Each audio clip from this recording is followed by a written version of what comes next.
नमस्कार, मैं हूँ राजीव और मेरे साथ जुड़ रहे हैं विजय Chopra ji, MD Enoch ventures के। बहुत-बहुत स्वागत है आपका विजय जी, समय निकाला आपने, धन्यवाद। और बाज़ार में इस समय जो हालत है, इसको क्या कहा जाए? सेल लगी है, फ़ायदा उठाया जाए या अभी आग लगी है, दूर भागा जाए? राजीव जी धन्यवाद मेरे को अपने चैनल पे आमंत्रित करने के लिए। देखिए क्या होता है, हम जो मार्केट पार्टिसिपेंट्स होते हैं कभी दूर भाग नहीं पाते हैं, तो कहीं ना कहीं इन्वेस्टेड रहते हैं या मौके ढूंढते रहते हैं, या कई बार हम रिपेंट भी करते हैं कि हम ऊपर क्यों एंटर कर गए और हम इस दिन का इंतजार करते। तो ये तो बहुत आम बात है, बाजार का कोई ना कोई कारण बनता है जब मेजर करेक्शंस आती हैं। इस बार बिल्कुल। का जो युद्ध है वो कारण बना। तो मैं ये नहीं कहूंगा कि दूर भाग जाए। बाजार में जब भी करेक्शन होता है, अच्छा करेक्शन होता है, खास करके क्वालिटी मिड कैप्स और स्मॉल कैप्स में हमने देखा कि कुछ करेक्शन हुआ, और इवन लार्ज कैप्स में अच्छा करेक्शन हुआ, और वहां से मुझे लगता है कुछ अपॉर्चुनिटीज बनती हैं जो यहाँ पर ली जा सकती है। मगर मैं यही कहता हूँ कि यदि आपको 100 रुपया लगाना है तो इस समय आप 25-30 रुपया लगा सकते हैं, और इंतजार करिए, क्योंकि वॉर वाली सिचुएशन में ये कहना बहुत ही कठिन होता है कि वॉर कब खत्म होगी या चीजें कब बदल गई हैं, चेंज हो गई हैं। अभी तो फिलहाल जो चीजें दिख रही हैं अभी भारतीय परिप्रेक्ष्य में कहीं ना कहीं काफी चिंताजनक बातें हैं। और अगर मैं during the course of the interview या इंटरेक्शन में आपसे शेयर करूंगा, बहुत सारी चीजें हैं जो भारतीय अर्थव्यवस्था को अफेक्ट कर रही हैं खास करके। तो अभी तो जो काले बादल हैं वो छटे नहीं है, मगर अपॉर्चुनिटीज पैदा हो रही हैं, और ये हमें किसी को भी नहीं पता होता बॉटम कहाँ है, तो कुछ कुछ खरीदारी करी जा सकती है अच्छे स्टॉक्स में। जी, लेकिन इधर हाल में हमने देखा कि जैसे ही निफ्टी 23,000 के पास पहुँचता है और अगर उस समय कोई बुरी खबर ना आ रही हो, तो बाज़ार वहाँ से सँभलने की कोशिश करता हुआ दिखा है हमें। अ, पिछले मतलब कम से कम इस हफ्ते तो ये बात नोटिस हो रही है, विज़िबल है। तो क्या इसका मतलब ये है कि यहाँ बाज़ार ने अगर कोई नई घबराहट वाली चीज़ सामने ना आए यानी युद्ध और ज़्यादा एस्केलेट होता हुआ दिखे अगर वैसा ना हो, तो बाज़ार यहाँ से धीरे-धीरे सँभलने की ओर बढ़ जाएगा? मैं आशा करता हूँ राजीव जी कि ऐसा हो जाए। मैं कुछ चिंताजनक बातें आपसे शेयर करना चाहता हूँ। पहली चीज, कच्चा तेल 103 102 के स्तर पे ट्रेड कर रहा है, खतरनाक है। डॉलर इंडेक्स 100 के ऊपर ट्रेड कर रहा है, खतरनाक है। US dollar to rupee equation करीब करीब 93 के लगभग हम लोग पहुंचे हुए हैं, और हम लोग नेट इंपोर्टर्स हैं। अगर हम तेल की बात करें, सोने की बात करें, इलेक्ट्रॉनिक्स की बात करें, तो नेट नेट तो हम इम्पोर्ट ही करते हैं। तो हमारे लिए खतरनाक चीज है। हम लोग हमारे करंट अकाउंट डेफिसिट में ही रहते हैं मोस्टली, क्योंकि हमारा एक्सपोर्ट कम है, आयात ज्यादा है, निर्यात कम है। तो चिंताजनक बात है। अब खास करके जो हो रहा है ईरान में और पेट्रोकेमिकल इंडस्ट्री के लिए, मैं कहीं पढ़ रहा था, जो आप पैरासिटामोल खाते हैं उसके वो भी पेट्रोलियम डेरिवेटिव है। जो आप वैसलीन लगाते हैं, जो सल्फर यूज होता है सल्फ्यूरिक एसिड में, बैटरीज में, माइनिंग में, और ना जाने कितनी जगहों पर सल्फर इस्तेमाल होता है। जो हीलियम गैस है, हीलियम गैस करीब 30-35% ओमान में पैदा होती है। हीलियम गैस आपकी एमआरआई मशीन में भी जाती है, और बहुत सारी जगहों पर हीलियम का रिक्वायरमेंट है, इंक्लूडिंग जो पीसीबी सर्किट बोर्ड्स जो बनते हैं उनके प्रिंटिंग में भी हीलियम जैसी गैसेस का रिक्वायरमेंट होता है। हम देख रहे हैं कितने सारे होटल्स, रेस्टोरेंट्स, हॉस्पिटल्स, जो जो बड़े बड़े संस्थान है जहाँ पे पाइप्ड गैस थी वहां पे पाइप्ड गैस बंद हो गई है। गैस सिलेंडर्स की कमी हो रही है। तो ये कुछ चिंताएं तो ऑलरेडी हैं, और मान लीजिए कि यहाँ से अगर कुछ अभी जो रिटेल गैस सिलेंडर है उसका 60 रुपए भाव बढ़ा दिया गया, हो सकता है और बढ़ाने पड़े। तो यदि ऐसा कुछ होता है, और तो इन्फ्लेशन प्रेशर्स आते हैं। इन्फ्लेशन प्रेशर्स आते हैं तो जो आगे उम्मीद है कि इंटरेस्ट रेट कम होंगे वो खत्म हो जाता है, number one. Higher interest rates पे डिफॉल्ट्स बढ़ने के चांस रहते हैं, नंबर टू। थर्डली, जो इंटरनेशनल ट्रैवल है वो रुक जाता है। जो रेमिटेंसेज हैं, जो दुबई से या मिडिल ईस्ट से भारतीयों की बहुत रेमिटेंसेज आती हैं, वो कहीं ना कहीं हिट हो जाती हैं। तो बड़े सारे मिले जुले फैक्टर्स हैं जो कि एक युद्ध की वजह से परेशान कर सकते हैं। तो अभी मैं बिल्कुल भी नहीं कहूंगा कि परेशानी के बादल हट गए या छट गए हैं। हालांकि कोशिशें की जा रही हैं। जिस तरीके से नेटो कंट्रीज ने अभी सपोर्ट खींचा, यूएस को सपोर्ट नहीं दे रही, और जो गल्फ कंट्रीज हैं, जो यूएस के एलाइज हैं, वो भी कूटनीतिक दबाव बना रहे हैं अमेरिका के ऊपर कि आप इस वॉर को खत्म कीजिए, हमें खामखा घसीट लिया गया है इस वॉर में, और उसकी वजह से हमारे यहाँ पर दिक्कतें हो रही हैं। कितने सारे ऑयल फील्ड्स और कितने सारे ऑयल टैंकर्स और कितनी सारी जगह जहाँ पे ऑयल स्टोर किया जाता था या रिफाइनरीज थी, उनमें भी हानि हुई है। दुबई एयरपोर्ट जैसा, जो कि करीब 160-170 देशों को कनेक्ट करता था, वो बंद है, फ्लाइट्स बंद हैं। तो आप समझिए कि कितना इंटरनेशनल कॉमर्स जो है वो हिट हो गया।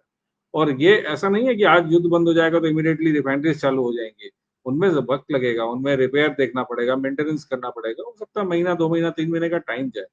और जो दूसरे ऑप्शंस हैं हमारे पास, रशियन क्रूड या वेनेजुएलन क्रूड लाने का, तो उनका जो कॉस्ट ऑफ लॉजिस्टिक्स है वो बहुत ज्यादा है। जहां पर ईरान से अगर यहाँ क्रूड आता है तो 2-2.5 हफ्ते में आ जाता है, और अगर हम बात करते हैं वेनेजुएला से यहाँ पे लाने में, हम जो शिप्स आते हैं तो उसमें महीना, 1.5 महीना लग जाता है, 2 महीना भी लग जाता है। रशिया से भी टाइम लगता है। तो ईरान बहुत स्ट्रेटेजिकली लोकेटेड जगह थी, वहां से फटाफट हमारे पास सप्लाई आती थी। और इस वक्त हम लोग हर तरीके से फंसे हुए हैं। और मुझे लगता है कि इस पे कहीं ना कहीं ग्लोबल लीडर्स को, वर्ल्ड इकोनॉमिक फोरम को, यूनाइटेड नेशंस को सामने आना चाहिए, और अमेरिका पे या इन कंट्रीज को कहीं ना कहीं टेबल पे लाना चाहिए। अदरवाइज पूरी की पूरी दुनिया खाम खा में, जैसे पहले इन्फ्लेशन के दबाव में यूक्रेन वॉर के दौरान फंस गई थी, तो दोबारा फंसने के पूरे जी, चांसेस। बिल्कुल। तो यूक्रेन युद्ध का आपने अच्छा उदाहरण दिया। उसको दुनिया आज की तारीख में एक तरह से भूल गई है कि वो युद्ध चल भी रहा है। हालाँकि जितने बम बारूद इस समय खाड़ी देशों के बीच आपस में इधर-उधर से बम बरस रहे हैं, यूक्रेन में भी कुछ कम हालत इंटेंसिटी युद्ध की आज भी नहीं है। वहाँ भी युद्ध चल ही रहा है, वहाँ से भी खबरें आ जाती हैं, वहाँ से भी फुटेज आते हैं कि फलाँ जगह बम गिरा, फलाँ इमारत ढह गई। लेकिन समाचारों में, खबरों में इस समय ईरान ज़्यादा प्रमुखता से है। हेडलाइंस में 10 में 9 हेडलाइंस उसी की होंगी। तो इसलिए हमारे दिमाग में वो बहुत ज़्यादा हावी है। लेकिन जैसा आपने बताया था कि जब यूक्रेन युद्ध छिड़ा, उस समय इन्फ्लेशन काफ़ी ज़्यादा बढ़ गया था, और ख़ास तौर पे अमेरिका और यूके जैसे देशों में तो बहुत 4 दशकों के ऊपरी स्तर पर पहुँच गया था। हम भी प्रभावित हुए, लेकिन थोड़ा कम। तो अभी जैसा आपने बताया कि भई चीज़ें इतनी आसान नहीं हैं, कठिन स्थितियाँ हमारे सामने हैं, और ख़ास तौर पे अगर ये युद्ध लंबा खिंचता गया और उसमें अगर ये हॉर्मुज़ स्ट्रेट, यानी हॉर्मुज़ जलडमरू मध्य, या उसे आसान तरीके से समझें तो जैसे गर्दन होती है, तो ईरान ने वो तेल सप्लाई की गर्दन अपने कब्ज़े में कर रखी है। तो अगर ये स्थिति लंबी चलती है, तो क्या हम और ज़्यादा परेशानी बढ़ती हुई देखेंगे, या आज की तारीख में मार्केट्स ने, चाहे वो इंटरनेशनल मार्केट्स हों, क्रूड ऑयल का बाज़ार हो, या हमारा अपना भारतीय बाज़ार, शेयर बाज़ार हो, इसने फैक्टर इन कर लिया है कि लड़ाई लंबी चलने वाली है, महीने, 2 महीने, 3 महीने, पता नहीं। अ, तो उस चीज़ को बाज़ार फैक्टर इन कर चुका है, इसलिए यहाँ से अब कीमतें बहुत नहीं बढ़ेंगी, या आपको लगता है कि वाक़ई महीने 2 महीने और ये मामला चला, तो हमें बाज़ार अपना नीचे नज़र आएगा और तेल का बाज़ार और ऊपर नज़र आएगा? राजीव जी, देखिए, ईरान के कुछ लीडर्स ने कहा कि अगर यही हाल रहा तो 200 पहुंच जाएगा, $200 क्रूड पहुंच जाएगा। ये एक पब्लिक स्टेटमेंट दिया गया था। अभी 100 जी, के आसपास है। और यदि 200 हो जाता है तो आप खुद देखिए कि हमारा जो करंट अकाउंट डेफिसिट है वो कहाँ पहुंच जाता है। हमारा फिस्कल डेफिसिट भी बढ़ जाएगा। हम ऑलरेडी अपना बजट डेफिसिट में ही चलाते हैं। तो इसका मतलब ये होगा कि जहाँ डेवलपमेंट होना होगा वो कहीं ना कहीं उस पर कॉम्प्रोमाइज किया जाएगा, वो पैसा तेल की तरफ मोड़ा जाएगा। क्योंकि आप ऑलरेडी एक जब $60 $65 पे भी चल रहा था, तब भी कोई पेट्रोल डीजल के भाव तो घटाए नहीं गए थे। तो अब बढ़ाने के लिए यदि आएंगे तो लोग हो सकता है सड़कों पे आ जाए। अगर गैस सिलेंडर नहीं मिलेंगे या पेट्रोल सस्ता नहीं मिलेगा, इन्फ्लेशन हिट करेगा, तो कहीं न कहीं एक आप समझिए कि इन्फ्लेशन ऐसी चीज़ है जो जिससे कंपनियों के इनपुट कॉस्ट बढ़ जाते हैं। वो कहीं न कहीं इनपुट कॉस्ट बढ़ता है तो फिर वो रिटेल में पास ऑन होता है। तो वैसे ही हमारी पर कैपिटा इनकम स्ट्रेस्ड है as compared to the world. तो वो जो निचला वर्ग है या जो मध्यम वर्ग है वो बहुत ज़्यादा प्रेशर में आ जाता है, क्योंकि अब अभी आप बहुत अच्छी सिचुएशन में थे। आपकी इन्फ्लेशन 2% और 2% के नीचे चल रही थी। आरबीआई का टारगेट 4% का होता तो उससे कहीं नीचे थे इन्फ्लेशन। तो और ऐसा लग रहा था कि हो सकता है कि इस साल में सन 26-27 में आरबीआई कुछ रेट और घटा दे, तो और घटाता है तो बाजार में लिक्विडिटी बढ़ती है। रेट बढ़ाने के अगर नौबत आ गई तो लिक्विडिटी घटेगी, लिक्विडिटी घटेगी तो पैसा कम मुहैया होगा, पैसा कम मुहैया होगा तो ग्रोथ बहुत कम, ग्रोथ पे फर्क पड़ता है। तो ये सारी चीजें आपस में जुड़ी हुई हैं। यदि और लंबा चल गया, मुझे नहीं लगता मार्केट उसको अभी कहीं ना कहीं वो कर चुका है, एब्जॉर्ब कर चुका है। कुछ और झटके भी लग सकते हैं, खास करके क्रूड से, और क्रूड से जुड़ी जो दूसरी चीजें मैंने कई सारी बताई, चाहे वो सल्फर हो, सल्फ्यूरिक एसिड हो, हीलियम गैस हो, नैप्था हो, बहुत सारी चीजें जो इस्तेमाल, जो जो पेट्रोलियम प्रोडक्ट से निकलती हैं, जो दवाइयों के लिए इस्तेमाल होती हैं, जो बहुत सारे पेट्रोकेमिकल्स और केमिकल्स के लिए इस्तेमाल होती है, वो सारी चीजें रुक जाएं, क्योंकि इस समय चाइना आपको सपोर्ट नहीं करेगा। अब मान के चलिए अभी, हाँ, एक और जो बात मैं कहना चाहता हूँ कि हम लोग नेट इंपोर्टर हैं यूरिया के, तो यूरिया भी कहीं ना कहीं चाइना से आता है या मिडल ईस्ट से आता है, या जो हम लोग हम वी आर डिपेंडेंट प्राइमरली। तो यूरिया यदि नहीं मिलेगा, आगे फसल, नए फसल की बुआई होगी, जब यहाँ गेहूं कटेगा तो आगे धान या दूसरी फसलों को की बुआई शुरू हो जाएगी गर्मियों के बाद, तो उसके लिए बड़ी दिक्कत आने वाली है। ऐसा ना हो कि हमें खाद्यान्न की दिक्कतें होनी शुरू हो जाएं। तो जी, काफी सारी बिल्कुल। दिक्कतें, परेशानियां आपस में, इतना इजी नहीं है। मतलब आप जो कह रहे हैं कि हो गया है बॉटम, नहीं मालूम आज या कल जो हुआ वो शॉर्ट कवरिंग थी क्या, या रिकवरी थी, या बॉटम बन गया, नहीं मालूम। इतना मैं प्रेडिक्ट नहीं कर सकता कि यहाँ पे बॉटम था और यहीं से सब चीजें घूम रही है। मगर हाँ, अ, हम लोग अच्छी कंपनीज जिनका ऑर्डर बुक अच्छा है, जिनका एग्जीक्यूशन ट्रैक रिकॉर्ड अच्छा है, उनमें कुछ कुछ बाइंग कर सकते हैं, और इस पे हम आगे चर्चा करेंगे। जी, तो क्या इस समय ये इक्विटी से थोड़ी दूरी बनाने का समय है, या अपने ओवरऑल पोर्टफोलियो में इक्विटी का हिस्सा कम करने का समय है आपके हिसाब से?